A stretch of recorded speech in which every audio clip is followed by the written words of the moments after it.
For a man who reveres his privacy, Prince Harry certainly has a knack for making himself the centre of global attention. This is a show for fearless debate, so let's have a fearless debate about Prince's privacy. Harry is seemingly addicted to invading his privacy, invading the privacy of his friends and families, and appearing in public places and making sure that everyone talks about them. He's currently at the High Court in London. He's flown 5,000 miles, which is a good thing to do if you're an eco-warrior, of course, watching your carbon footprint, to attend a case which involves the owners of the Daily Mail newspaper, accusing them of breaching his privacy. He's one of many celebrities that are down there. Now, the stage of a court case is all about procedure. There are no witnesses, no evidence, no box office material. The hearings take place today and yesterday and could have passed without anyone really noticing. But Harry wanted everyone to see him. He wanted to make the front page news, and he arrived turning up with a big grin on his face and leaving with a big grin on his face, looking like he's rather enjoying it all, which is probably not the best look for someone who's wanting us to believe that he's in trauma because of the invasion into his privacy, which came just before his own grotesque invasion of other people's privacy.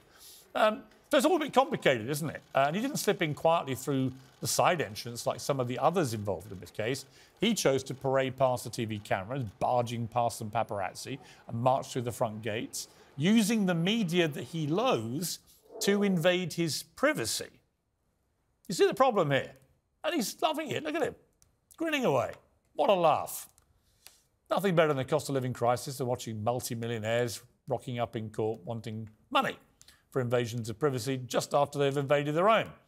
So Harry seems to me to be rather confused about his treatment by the media. It's almost like he wants to keep his privacy so he can invade it when he's invading everybody else's.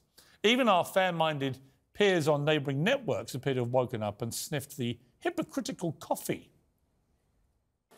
He has been taking lots of notes again today. There's no need for him to be here because all of the evidence that's being presented on behalf of the claimants is written.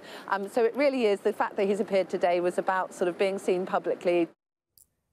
Of course.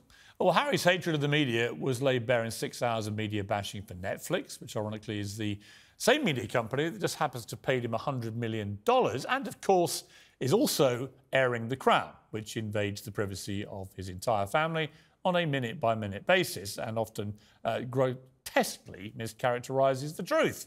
But no matter, there's money, so he'll keep quiet about that. But there's a major flaw also in Harry's campaign against press invasions of the privacy, and it's this. He's made his own privacy a ruthless public commodity, trading in his secrets and those of his family and his friends and sometimes even the people he lost his virginity to the highest bidders. The prince who fled Britain to protect apparently his family's privacy has laid bare every tawdry detail of his private life and theirs in this tell-all memoir, from drug abuse to intimate conversations with his father, the king, at his grandfather's funeral. He gave exclusive access to images of his children to the Netflix cameras. He toured TV studios discussing his frostbitten todger to sell copies of his book. He charged royal watchers $30 each to watch a live stream of a therapy session in which he again boasted about his drug use.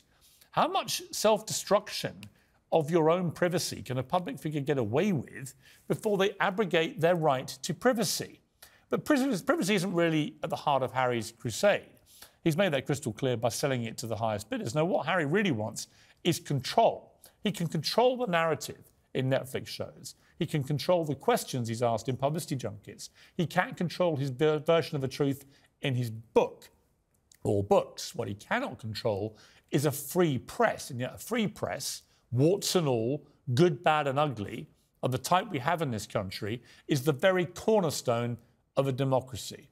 And that's why Harry, who wants complete control over everything that's said and written about him, is so afraid of our free press.